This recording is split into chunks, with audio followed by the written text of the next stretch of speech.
Then in 2004, he was found guilty of 161 counts of first-degree murder and sentenced to 161 consecutive life terms without the possibility of parole.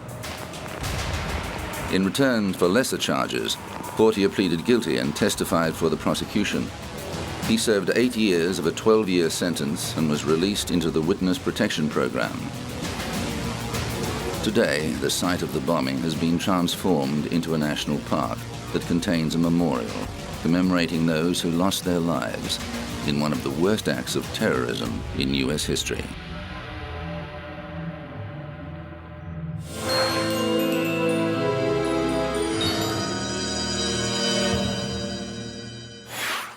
Legendary French statesman Charles de Gaulle was renowned for his wartime heroics and strong leadership as president of France in a time of great turmoil and change. But as the 1960s wore on, his heavy-handed style did not sit comfortably with thousands of radicalized students and intellectuals who were chafing at the restrictions and prejudices of the previous generation. In May 1968, discontent erupted in Paris. By the time it was over, France had been transformed. The problems first surfaced in March of that year, when a group of students, poets and musicians occupied an administration building at Nanterre University to protest against class discrimination and university bureaucracy. They surrendered without incident, but unrest continued to build until it spilled into the streets 2 months later. After a rowdy protest, police fired tear gas into a crowd of students at the Sorbonne University and were forced to arrest hundreds of people as students flocked to the site in solidarity. Schools and universities across the nation were shut down and put under police guard. The situation escalated when 10 million workers went on strike to support the protests, and more than 1 million people marched through Paris. The problem grew so big that the government called a snap election. At one point, de Gaulle was even forced to seek refuge at a German Air Force base. France teetered on the brink of revolution, and the riots inspired similar actions around the world. Finally, the situation dissipated, and police withdrew from the universities. Students quickly occupied the Sorbonne again until police retook it on the 16th of June. De Gaulle won an overwhelming victory at the subsequent elections, but his presidency had been fatally weakened. He resigned in 1969 and died suddenly in 1970, 2 weeks before his 80th birthday.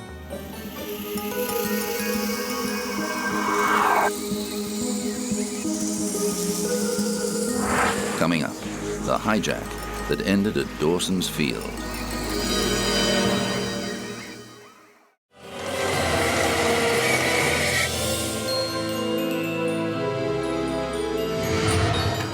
It became known as Black September. The month of the lives of hundreds of aeroplane passengers lay in the balance. More than 300 people were taken hostage when Palestinian extremists hijacked 4 airliners between September the 6th and September the 9th, 1970. 3 of the flights landed at Dawson's Field, a desert airstrip the militants renamed Revolution Airport. On September the 12th, they blew up the 3 aircraft to demonstrate their resolution, moments after the last 40 passengers left the aircraft. The dramatic footage of massive jet fuel explosions and billowing smoke mesmerized the world television audience and put greater pressure on the affected governments. The People's Front for the Liberation of Palestine, a segment of the Palestine Liberation Organization, said it had taken the drastic step because it believed military action was about to be launched to retake the plains. The guerrillas were constantly battling Jordanian forces in the streets of Amman, with the hotel housing most of the hostages taking heavy fire. Although the terrorists had successfully captured 2 flights, with the third brought in later by an unaffiliated sympathizer, 2 hijackings did not go as planned. The taking of LL Flight 219 was foiled when pilot Uri Bar-Lev put the Boeing 707 into steep nosedive and threw the 2 terrorists off balance. The flight landed safely at Heathrow, where Leila Khaled was taken into custody. The other would-be hijacker, Patrick Arguello, died from injuries received during the struggle. A 4th flight refueled in Beirut, where another 9 militants boarded the plane and diverted to Cairo after its pilots successfully convinced the hijackers that the 747 was too big to land in the desert. It was wired with explosives and blown up a few moments after the passengers disembarked. The PFLP's demands included the release of Layla Khaled and Palestinian prisoners in Germany, Switzerland, and Israel within 72 hours. At a press conference in Amman, the Marxist-Leninist group transfixed the world as it outlined its manifesto. To make it clear to the whole world that PFLP is not a bloodthirsty organization, we have released all women and children and sick gradually since the first day. PFLP had also transferred the rest, that is the 40 passengers, who are classified as suspects under interrogation or hostages by the revolution, have transferred them into a more cozy place. Nevertheless, these people are now living in much better conditions than that on the airfield or in our refugee camps, and they will be kept there until our prisoners are released. PFLP had destroyed completely today the 3 planes, practicing one of its strategical lines to hit the imperialist and Zionist interests all over the world, and in reaction to the stand of the imperialist and Zionist powers. Behind the scenes, there was tension between allies Britain and the United States after British Prime Minister Edward Heath decided to secretly negotiate with the terrorists. US President Richard Nixon, on the other hand, favored direct military action. He instructed his Secretary of Defense, Melvin Laird, to arrange for PFLP positions to be bombed in retaliation for the hijackings. However, Laird told his president inclement weather made this impossible. He later admitted that this was an excuse to avoid carrying out the order, as he thought it would damage American interests given the country was already fighting a debilitating war in Vietnam. Nixon also announced that armed air marshals would travel on US commercial flights and that security would be stepped up at US airports. Calling hijacking piracy of the skies, he called on the international community to suspend airline services with countries that refuse to punish or extradite hijackers. The British government quickly assessed that a military solution was impractical and concentrated on resolving the standoff through diplomacy. It successfully negotiated an extension of the 72-hour deadline, and 6 days later, after an assurance that Khaled would be freed, most of the women and children were released. Jordan's leader King Hussein ended his policy of tolerating Palestinian militant activities in his country and launched an all-out war on the Palestinian Liberation Organization. The situation reached crisis point when Syrian tanks crossed the border. Hussein took the unprecedented step of secretly requesting that Israel launch a counterstrike, an appeal it denied. Within a year, the PLO had been driven from Jordan and set up headquarters in Lebanon, an act that was to have bloody consequences for that country. But the PFLP judged the hijackings a success. Spokesman Bassam Abu Sharif recalled the confusion among some of the American passengers who had no sense of the geography or history of the Middle East. One man thought they'd landed in Africa. No, Abu Sharif told him, you are in Jordan, and we are Palestinian guerrillas. The man had never heard of Palestine. By the time the situation was resolved, many more Americans knew about the Palestinians' grievances. The events of Black September were the prelude to a more violent chapter in the struggle for the Palestinian cause. The 1970s saw several more hijacks and some deadly actions, including the massacre of Israeli athletes at the 1972 Munich Olympics and the murder of 27 people in the lobby of Israel's Lod Airport. Layla Khaled now lives in Jordan with her husband and sons and has renounced her support of hijacking as a valid means of protest. However, she says she stands by her actions in 1970 and believes the hijackings brought the Palestinian cause to world attention and demonstrated that governments could be held to ransom when the lives of their citizens were under threat. After the Dawson's Field hijackings, air travel was never the same again.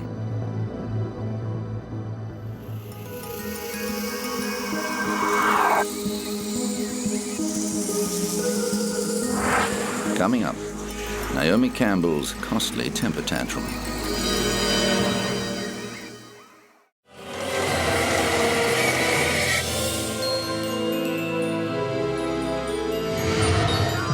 World-famous supermodel Naomi Campbell attracts attention wherever she goes. Since starting on the catwalk at the tender age of 15, Campbell has built a lucrative career in the beauty industry. She's appeared on the cover of Vogue, posed nude for Playboy, and starred in a string of music videos. Her ghost-written novel Swan was a bestseller, and she's worked on many charity projects for the people of sub-Saharan Africa. Campbell counts former South African leader Nelson Mandela as one of her friends. But as well as her exotic beauty, the model is also renowned for her fiery temper, a trait that has got into hot water on more than one occasion. In 2000, Campbell pleaded guilty to assaulting her assistant Georgina Galanis with a phone. The Toronto court cleared her record in exchange for her expression of remorse. Just 6 years later, Campbell was back in court, this time accused of attacking her housekeeper, Anna Scavolino, with a jewel-encrusted mobile phone after becoming enraged over a missing pair of jeans. The housekeeper was treated for a head injury following the incident. Campbell did not appear at the initial hearing, and a bench warrant was issued for her arrest. But after her lawyer explained why she couldn't attend, Manhattan Criminal Court Judge Evelyn Laporte took back the warrant. The case was adjourned to November the 15th, 2006. The defense and prosecution were unsuccessful in cutting a deal, so the supermodel was forced to front court on the agreed date, clad demurely in a stylish, figure-hugging black dress. Her lawyer said Campbell hoped to reach an agreement that would only require community service. The model faced up to 7 years in prison and deportation back to Britain if convicted on an assault charge. The defense attorney also said he didn't want Campbell in a situation like 80s musical icon Boy George, who was followed by reporters when he did community service for the sanitation department after pleading guilty to falsely reporting a burglary.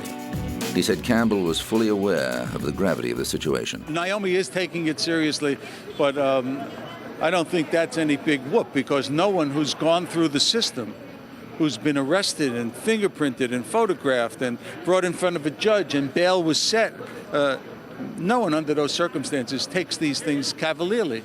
It's a very, very serious situation.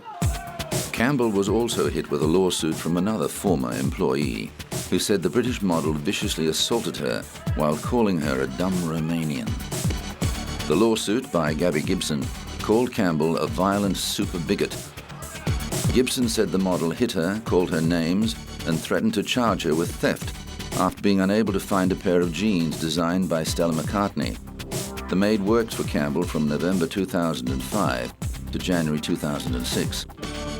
In 2007, a judge denied a legal attempt by the model's lawyers to bar her ex-maid from raising prior examples of her allegedly chronic abusive and repeatedly violent conduct towards her employees. The case has yet to be resolved. Campbell's lawyer said the allegations against his client did not fit the pattern of the supermodel's history of altruism, which has seen her involved in a number of worthy causes. But she's also constantly contributing to the public at large, whether it be cancer research or whether or not it be AIDS research or whether or not it be for providing for underprivileged children like the Nelson Mandela Children's Fund.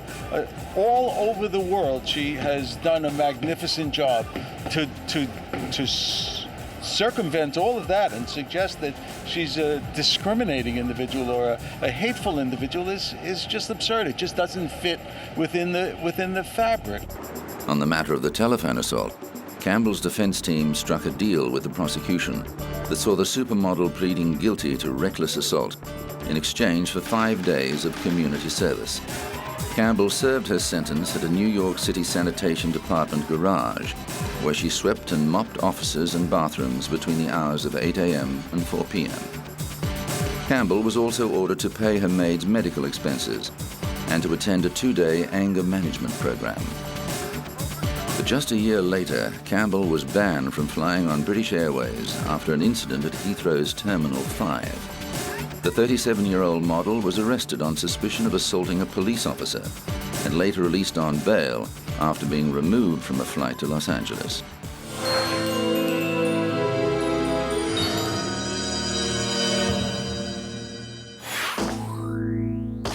Britain's police traditionally patrol without firearms, but Liverpool's gangland wars of the mid-90s were so violent that Mersey police took the unusual step of taking to the streets fully armed. Officers needed protection against the hardened gangs that were fighting over control of the city's nightclubs and drug distribution. The explosive dispute led to the shooting death of David Ungi, the head of a powerful local family, in May 1995. A further 9 shootings rocked Liverpool as the gangs retaliated against each other. What concerns me is the lowering of the threshold of what used to be unacceptable behaviour, where people are now willing to use firearms, whereas perhaps in the past they would have used fists or knives. Ungi's lawyer denied he was a criminal. What I have to say is that in any major city in this country, there are obviously criminal elements, some more organised than others.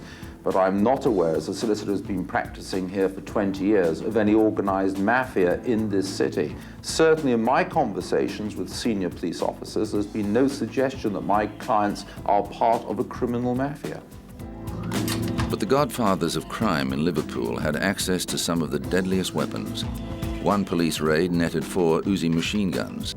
Carrying weapons has suddenly become a fashion accessory to those people of that kind of mind who feel that they must carry weapons and flaunt them and every now and then fire them off. Doctors at the city hospital were appalled with the wounds they had to deal with. We've seen people with shotgun wounds to the back which have penetrated into the chest and have collapsed both lungs. We've seen shotgun pellets and wounds spread all around the limbs.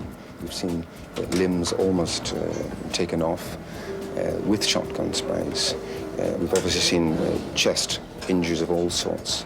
Some of them requiring the chests to actually be opened, but many of them just requiring to be taken to the operating theatre very, very quickly. But it was the emotional wounds inflicted on the locals that concerned community leaders. The great majority of people in Toxteth are not lawbreakers, they are not violent people, they are not involved in criminal gangs or anything like that. And their lives are being disrupted by what they see going on around them. And the fear is one part of the community would be turned against another. There's no reason why it should, but when people are feeling insecure, then all sorts of things can result. As the main port of entry for illegal firearms and drug importation, Liverpool continues to be a hotspot for violent crime and home to some of Britain's most trigger-happy criminals.